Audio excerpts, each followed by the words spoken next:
AI आपके लिए एक ब्लेसिंग है या एक बहुत बड़ा चैलेंज है? मेरे पास इतना डेटा है कि manually it is impossible to analyse our data. Dehradun has played very important role in growth of Survey of India after independence. Even satellite launch करना हो इसरो को तो भी उसका ट्रू नॉर्थ कि मीन्स कौन सी डायरेक्शन में ट्रू नॉर्थ है, that will also be decided by survey of India.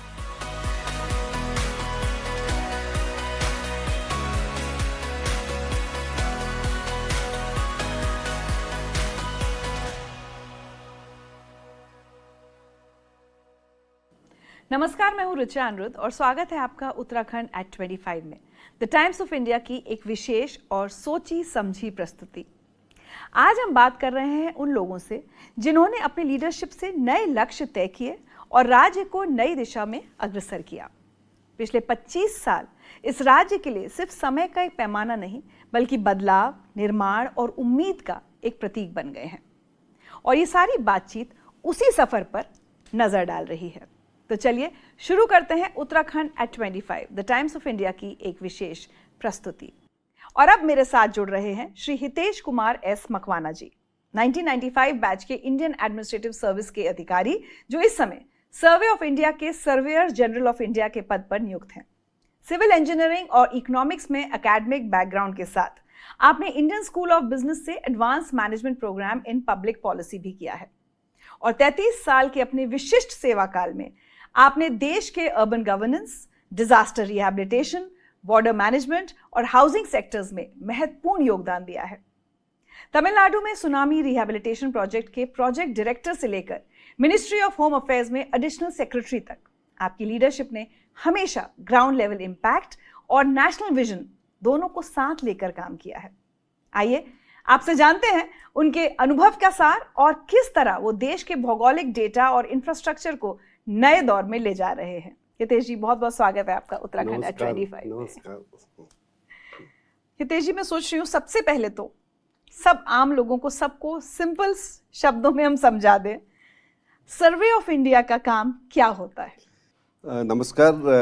मैंने यही सोचा था कि सर्वे ऑफ इंडिया के बारे में जब भी बात आती है तो लोग वही सोचते हैं कि ये बहुत टेक्निकल है, हमें पता नहीं चलता है कि सर्वे ऑफ इंडिया क्या कर रहा है, किस चीज का सर्वे कर रहा है, किस चीज का सर्वे कर. कई लोग तो ऐसा बोलते हैं कि आप सर्वे किस किस चीज का कर रहे हो, क्या आप वो स्वच्छता सर्वेक्षण भी कर रहे हो कि क्या. But nevertheless most important thing which I want to like to say, survey of India आज हम इस भारत की नेशनल मैपिंग एजेंसी है. जो हिंदुस्तान में जो भी मैप्स बनते हैं, स्पेशली टोपोग्राफिक मैप्स, उसके बाद में political map, state boundaries map, ये सब काम सर्वे ऑफ इंडिया करते हैं. जो अभी रिमोट सेंसिंग से, जो अब जियो स्पेशल टेक्नोलॉजी से जो डेटा क्रिएट होता है, उसके अभी रिपोजिटरी का काम भी सर्वे ऑफ इंडिया करता है. तो मेन जो काम जो है, कोई भी जियोग्राफी के स्टूडेंट्स को आप पूछोगे कि सर्वे ऑफ इंडिया क्या है तो वो तुरंत बता देगा. कोई भी मिस मैथमेटिक्स के स्टूडेंट्स को भी पूछोगे कि सर्वे ऑफ इंडिया में उनका क्या रोल है, क्योंकि वो पूरा जो सर्वे है it is also dependent on the mathematics. Civil engineer को भी आप पूछोगे तो they will also be very easily they will make understand that के what is the survey of India.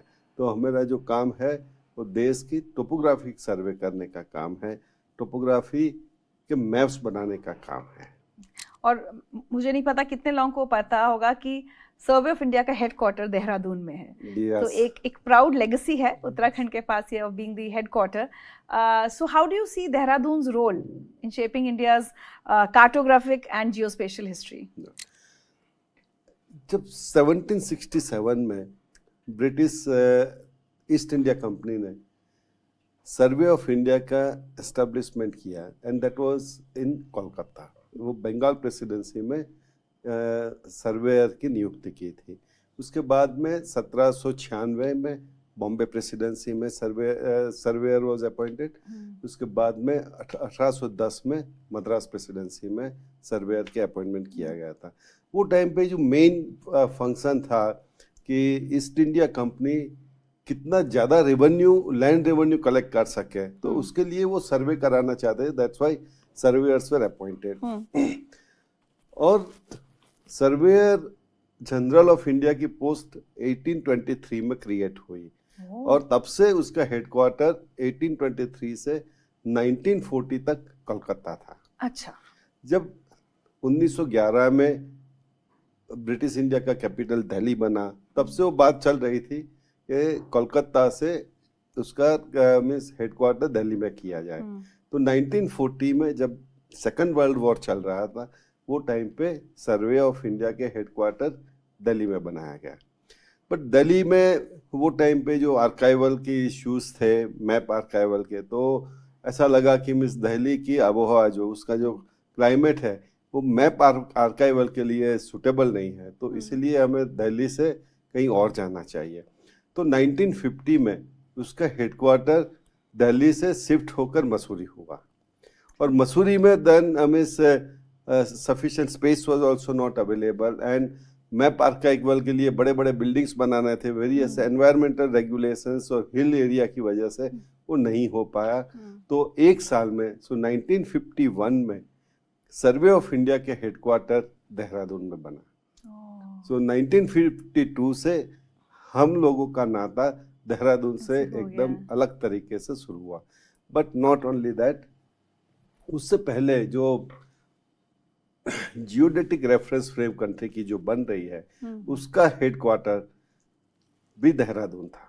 वो 1823 में वो हेडक्वार्टर देहरादून में एस्टेब्लिश किया गया था। तो जो हम जॉर्ज एवरेस्ट और उनकी बात करते हैं, तो जॉर्ज एवरेस्ट के seat was also in Dehradun. And वो अभी जो सर्वे चौक हम कह रहे हैं देहरादून में, वो सर्वे चौक पे जो GNRB ऑफिस है, तो that is the basic first survey of India office was there in survey Chowk. Okay. So, sir, how has the role of Survey of India evolved over the years from traditional map making to modern, geospatial services? सबसे पहले मैं ये बात कहना चाहता हूँ कि miss Dehradun का क्या रोल था सर्वे ऑफ इंडिया में।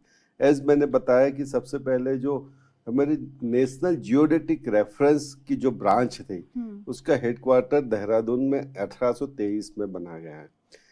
उसी तरह से जो नॉर्थ इंडिया में मैपिंग प्रिंटिंग जो होता था, उसका भी हेडक्वार्टर देहरादून में था। आपको जान के आश्चर्य होगा, हिंदुस्तान के भारत का जो कॉन्स्टिट्यूशन बना, उसकी कॉपी भी देहरादून में सर्वे ऑफ इंडिया के प्रिंटिंग प्रेस में छपी थी। तो सर्वे ऑफ इंडिया का मीन्स जो गाथा हमारी चली देहरादून के साथ, क्योंकि देहरादून का climate was more suitable for the archival of our maps. Map जो बनते थे उसको अच्छी तरह से यहाँ पर प्रिजर्व कर सकते थे, क्योंकि यहाँ की जो क्लाइमेट है, कुछ स्पेशल पेपर पे बनते होंगे। हाँ, that is means varieties of, there are different kind के मीन्स मैप्स के लिए अलग अलग किस्म के मीन्स पेपर होते हैं। बट द पॉइंट आपको भी पता होगा, जब कोई भी आपका पेपर है बाहर जब रहता है तो मीन्स उसका ऑक्सीडेशन होता है, कलर चेंज होता है। बट ये जो एक यहाँ आप प्रिजर्व करते हो, तो उसमें देयर इज मीन्स देहरादून का क्लाइमेट उसको इतना जल्दी से डिटोरेट नहीं होने देता है। So that was one good means advantage of having in office in Dehradun. दूसरा वो था कि देहरादून में पहले भी थोड़ा एजुकेशनल इंस्टीट्यूशन थे, तो जो हमें टर्सरी लेवल की स्कीम और सेकेंडरी लेवल की स्किल्स जो चाहिए थी, वो हमें यहाँ पर मिल पाई थी। आपको हमें पता होगा कि देहरादून से दूर 70 किलोमीटर्स पे रुड़की में इंजीनियरिंग कॉलेज थी, तो that has also supported growth of Survey of India. So this is what Dehradun has played real very important role in growth of Survey of India after independence.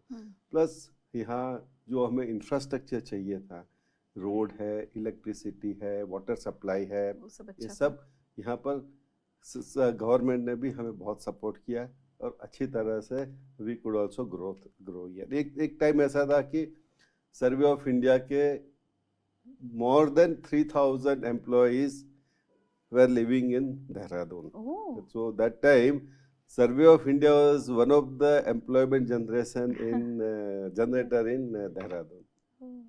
So as we were talking कि अभी जो evolution हुआ है आज की services, आज सर्वे of India सिर्फ map making नहीं कर रहा है और बहुत कुछ कर रहा है, वो थोड़ा बताइए क्या क्या काम। सबसे पहले क्या है कि पहले हम ट्रेडिशनल मेथड से, ट्रेडिशनल टेक्नोलॉजी से सर्वे करते थे।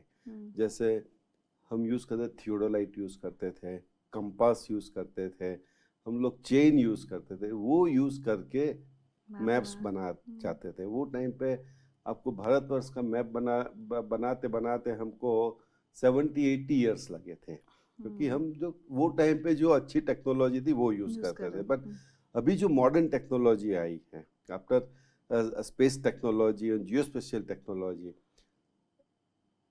जब जीआईएस सिस्टम आया तो हमने पूरे हिंदुस्तान में 2500 ग्राउंड कंट्रोल पॉइंट्स बनाए। एंड उससे क्या हुआ कि जो पहले हमें 50 साल 60 साल होते थे मैप बनाने में, अब that time reduce to 30 years है। और अभी जो लेटेस्ट जो टेक्नोलॉजी आई है कि उसमें आपका रिमोट सेंसिंग है, जियोस्पेशियल है, CORS नेटवर्क जो है, कैमरा जो ऑब्लिक कैमरा, लाइडार कैमरा है, हम अब मैप बनाना हो पूरे भारतवर्ष का तो 10 साल के अंदर लार्ज स्केल मैप बना सकते हैं। लार्ज स्केल मैप मतलब पहले जो हम बनाते थे 1:250,000 स्केल के, आप 1 सेंटीमीटर ड्रॉ करो तो ग्राउंड पे वो हो जाएगा 250,000 सेंटीमीटर। तो 1 सेंटीमीटर आप ड्रॉ करोगे तो उसका मतलब ये हुआ कि ग्राउंड पे वो 25 किलोमीटर हो। अब हम ऐसा ये मिस करने जा रहा है कि 1:2000 स्केल के मैप, तो 1 सेंटीमीटर यहाँ पर आप ड्रॉ करो तो ग्राउंड पे miss it will B only 0.2 kilometre. तो वो इस टाइप के मैप अब हम बनाने जा रहे हैं। और गवर्नमेंट ने ये बजट में नेशनल जियोस्पेशियल मिशन भी अनाउंस कर दिया है, तो हम उसको सैंक्शन पे उसके फंड का प्रपोजल भी गवर्नमेंट में गया है। अब सर उत्तराखंड जैसा स्टेट जो कि डिजास्टर्स कितना कॉमन है, तो डिजास्टर रिलीफ की अगर हम बात करें या अर्बन प्लानिंग की बात करें, सर्वे ऑफ इंडिया की कोई भूमिका रहती है इसमें फॉर स्टेट्स लाइक उत्तराखंड? अब पहले भी कुछ भी प्लान करना हो, कुछ भी करना हो, तो सबसे पहले लोग मांगेंगे मैप लाइए। आप बॉर्डर एरिया पे भी जाओगे तो कुछ भी करना हो तो सबसे पूछेंगे कि मैप लाइए। सर्वे ऑफ इंडिया से टोपोग्राफिक मैप लाना पड़ेगा, क्योंकि that is the only authentic map of our country. Survey of, आप कोई भी मैप ले लो, it will not be that authentic like a survey of India's map. आपको कोई रोड भी बनाना हो तो सबसे पहले कोई आके सर्वे करेगा, और उसका रेफरेंस जो पॉइंट है वो भी जो सर्वे ऑफ इंडिया के रेफरेंस पॉइंट्स है उसको मद्देनजर ही वो सर्वे कर पाएंगे। मैं आपको एक बहुत मज़ेदार चीज़ बताता हूँ।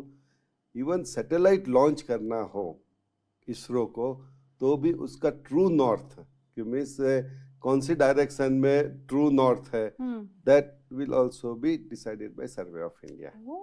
हाँ, तो ये even ISRO will also come to survey of India, please come and show us what is the true north for launching satellite.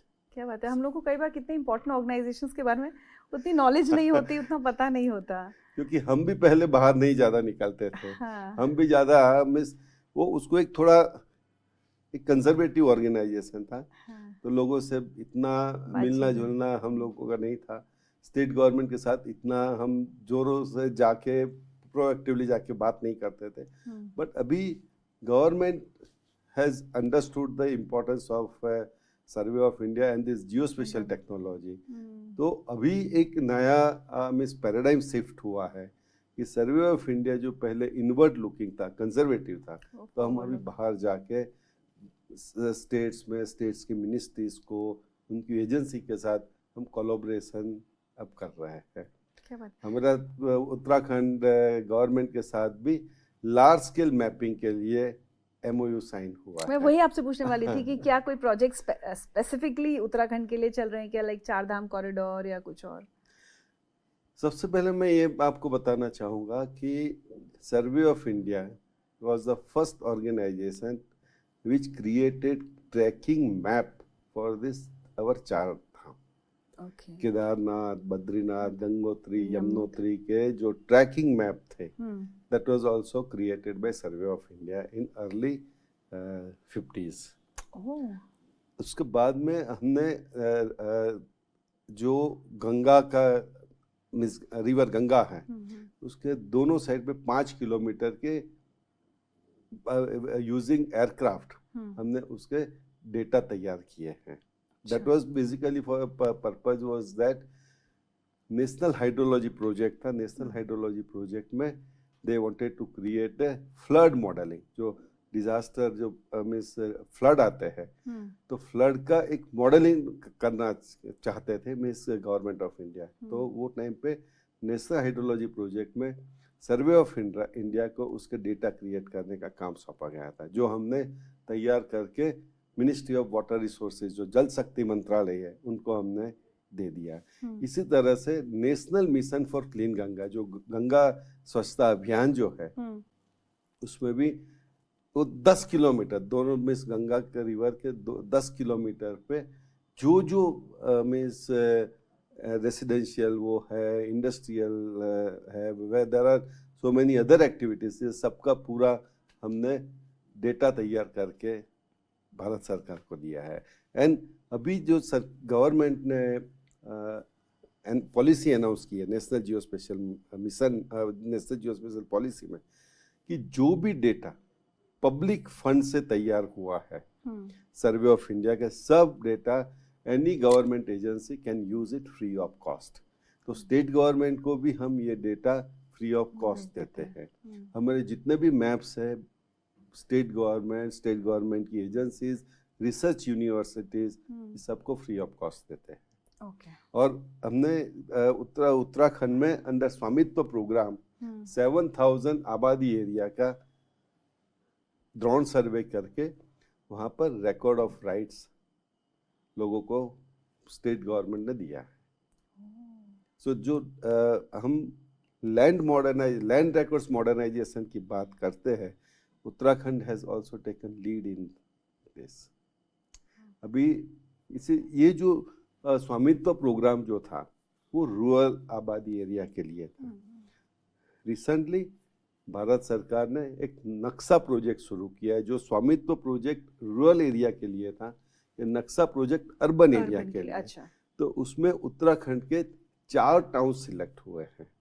तो उसमें भी अभी सर्वे ऑफ इंडिया उनके टेक्निकल पार्टनर है और वहाँ पर अभी ड्रोन उड़ाने का काम चल रहा है। तो 2 नरेंद्र नगर, अल्मोड़ा, वहाँ तो हमने काम कर भी लिया है। एक और जो टाउन है जहाँ पर ये वॉर की में इंडिया पाकिस्तान के इश्यू की वजह से अभी फ्लाइंग परमिशन विथहेल्ड करके रखी है, तो वहाँ पर भी हम काम करने जा रहे हैं। After success of this pilot project under Naksha, that will be scaled up to all the urban local bodies. Urban area में हम वो काम करेंगे। सर, लेकिन Dehradun, as we said, being home of Survey of India, so how are you working to build local capacity in the field of geospatial जैसे अभी हमने बताया कि जो नक्शा प्रोजेक्ट है, तो नक्शा प्रोजेक्ट में भी हम स्टेट गवर्नमेंट के एम्प्लॉइज को ट्रेनिंग का प्रावधान है। अच्छा। दूसरी सबसे अच्छी बात वो है कि देहरादून में Indian institute of remote sensing, department of space का एक इंस्टीट्यूशन है। They are also running various training program on geospatial technology. तो मिस देहरादून के भी कई स्टूडेंट्स, कई मिस youth, they have also got trained in that institution. जैसे मिस मसूरी में Lal Bahadur Shastri academy of national administration है, तो पूरे देश के ऑफिसर्स को भी ट्रेनिंग जब सर्वे के बारे में दी जाती है तो सर्वे ऑफ इंडिया के हम लोग ही रिसोर्स पर्सन जाके वहाँ पर ट्रेनिंग देते हैं। अच्छा। तो और सबसे हमें क्योंकि अभी हम भी आउटवर्ड लुकिंग हो गए हैं, तो जो कैपेसिटी बिल्डिंग कमीशन है भारत सरकार का, वो कैपेसिटी बिल्डिंग कमीशन ने मेरा जो national institute of geo science and technology Hyderabad में उसको एक्रेडिटेशन दिया है। तो अब हम ट्रेनिंग स्टेट गवर्नमेंट के एम्प्लॉयज़ को भी देंगे और प्राइवेट पर्सन के लिए सर्वेयर सर्टिफिकेशन प्रोग्राम भी शुरू करने जा रहे हैं। तो that also government has approved है। तो like that Uttarakhand will also get benefited. Sir, I am sure आप लोग बहुत सब मॉडर्न टेक्नोलॉजी यूज़ करके यहाँ तक इतनी लंबी जर्नी ऐसे आसान नहीं रही होगी, बट एआई आपके लिए एक ब्लेसिंग है या एक बहुत बड़ा चैलेंज है? हमारे पास इतना डेटा है कि manually it is impossible to analyse our data. Okay. So AI will definitely going to boon for our data analytics work. And where is this data? How is this data saved?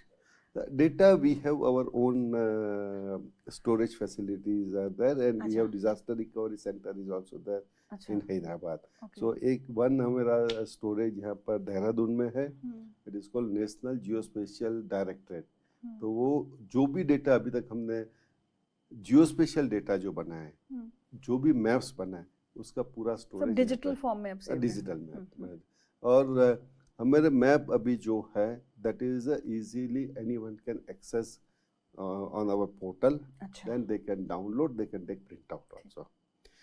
And AI हम इसलिए miss क्योंकि there are so many things which humanly it is very time consuming and it's not possible also. So we are looking forward, means AI will definitely help us in doing lot of data analytics. And we are but what are the challenges that you see? Challenges, biggest challenge is I have to first build capacity among my own employees for usage of AI. So at present it is seriously lacking. So that means we are working on that. So once this National Geospatial Mission will be there, so in that we have huge component on Geo ICT infrastructure, which includes AI and machine learning also, and Internet of Things. Sir, AI के साथ क्या data का misuse होने का भी risk रहेगा? Do you have to? See, कोई भी नई चीज है, there will be definitely some possibilities of misuse, but we have to come up with various security measures. जब वो misuse भी होता है तो miss how, so that's what the human, though miss we are talking about AI, but simultaneously role of human will come to regulate the use of AI, and that work will be done by the human only. How to regulate the working of AI, क्या allow करना चाहिए, क्या allow नहीं होना चाहिए, जो misuse होता है तो उसके लिए क्या होना चाहिए. So that's what the work Miss Human has to do, and that is going to be a biggest challenge. तो उसके लिए हमको अपना स्किल डेवलपमेंट करना पड़ेगा. We have to train ourselves, to work with AI.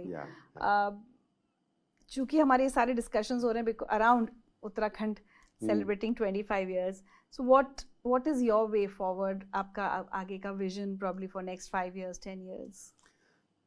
Next 5 years means our vision is at present for whole country, and definitely means that will be beneficial to Uttarakhand because it's means we are stationed here. So whatever is going to happen outside, first means it is going to be done here.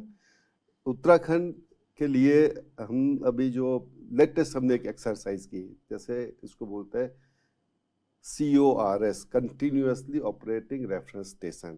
कोई भी आप ये जगह का भी what is late long, वो हम CORS technology से हमारा रोवर यहाँ यूज करके बता सकते हैं कि यहाँ पर हम 36 डिग्री नॉर्थ और 25 डिग्री वेस्ट में हम बैठे हैं. अच्छा. और क्या हाइट है वो हम आपको इजीली बता सकते हैं. तो वो पहले सर्वे ऑफ इंडिया ने इंस्टॉल किया. जब हमने यहाँ पर रिसर्च किया तो पता चला कि there so many other institutions, they have also installed this stand alone CORS station. अभी हम ये सब का इंटीग्रेशन कर रहे हैं. जैसे वो इंटीग्रेट होगा तो जो लोकेशनल एक्यूरेसी जो है वो यहाँ पर हमें और अच्छी मिलेगी। दूसरा कि जैसे जो सीमट में सब लैंड सब्सिडेंस होता है, CORS की वजह से हम real time land subsidence monitor कर सकते हैं। अच्छा। हम मीन्स नियरली रियल टाइम पे लैंडस्लाइड प्रेडिक्ट कर सकते हैं। हम प्रेडिक्ट कर सकते हैं। और भी सारे जो डिजास्टर्स हैं, नेचुरल डिजास्टर्स, उनका भी प्रेडिक्शन हो So, सकता है। as I told that means our geospatial, because we provide the digital elevation model. Digital elevation model means the height of the each and every place. तो वो elevation model use करके जो flood prediction है कि इतना quantity का rain होगा, इतना क्वांटिटी मीन्स इतना मिलीमीटर रेन होगा, तो कौन कौन से एरिया फ्लडिंग होने के चांसेस है, कितने में नहीं है, कौन से लो लाइंग एरिया भर जाएंगे, that all this things are possible. And same thing, दो same data can be use for the urban planning also. कैसे अर्बन प्लानिंग में यूज होगा कि आपको पता ही है कि सिटी में बहुत वाटर लॉगिंग होता है नाउअडेज, तो ये जो डेटा की मदद से हम ये प्रिडिक्ट कर सकते हैं कि ये एरिया में वाटर लॉगिंग ज़्यादा हो सकता है, ये एरिया में वाटर लॉगिंग कम हो सकता है, यहाँ पर वाटर लॉगिंग कम मिस नहीं हो सकता है। तो नॉर्मली वेस्टर्न कंट्रीज और सम कंट्रीज में जहाँ पर वाटर लॉगिंग की पॉसिबिलिटी ज़्यादा है, वो नॉर्मली उसको park, play field, open space रखते हैं।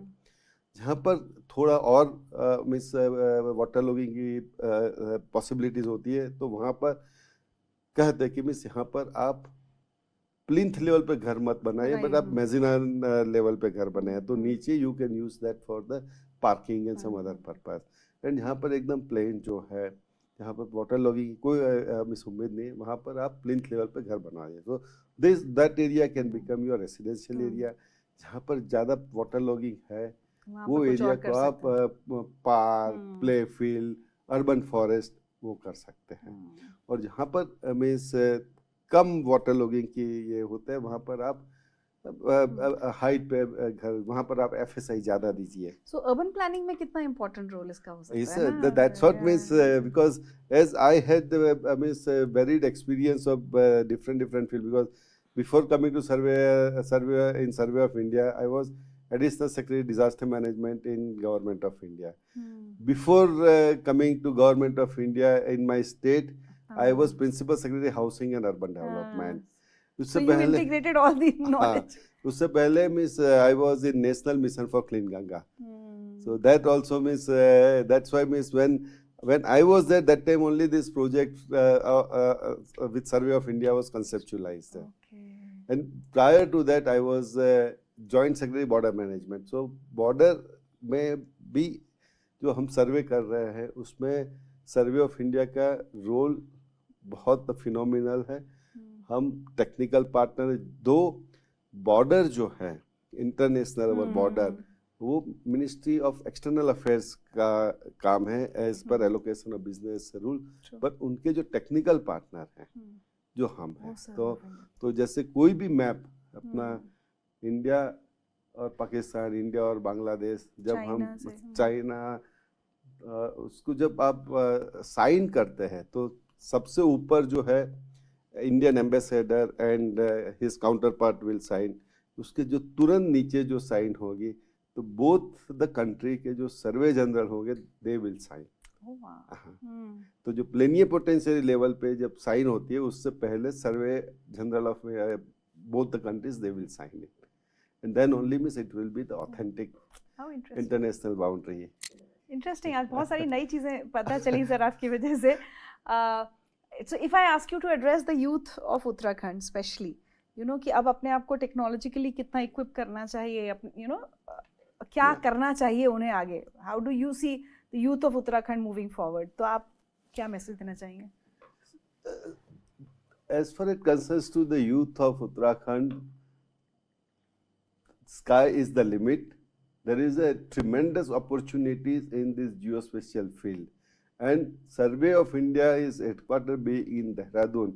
You have ample opportunities to build your capacity in this particular sector. It is a quite emerging field है, उसमें बहुत सारे नए मीन्स लाइक सॉफ्टवेयर में कितने means India has moved ahead, similarly so many other things में जो India move ahead हुआ है, तो इसी तरह से जियो स्पेशियल सेक्टर में India is going to be global leader, ऐसा हमारे प्रधानमंत्री का भी मीन्स ड्रीम है, सपना है, और ये पॉसिबल है जबकि यूथ भी ये पर्टिकुलर फील्ड में इंटरेस्ट लेके उनकी कैपेसिटी बढ़ा के नेशन बिल्डिंग में सपोर्ट कर रहे हैं। Thank you so much Makwana ji for joining us at Uttarakhand It's my at 25। pleasure. Yeah, thank you so it's much my and इतना pleasure. अमेजिंग इन्फॉर्मेशन आज आपने शेयर की है। Thank you so much It's for my that. pleasure. Yeah.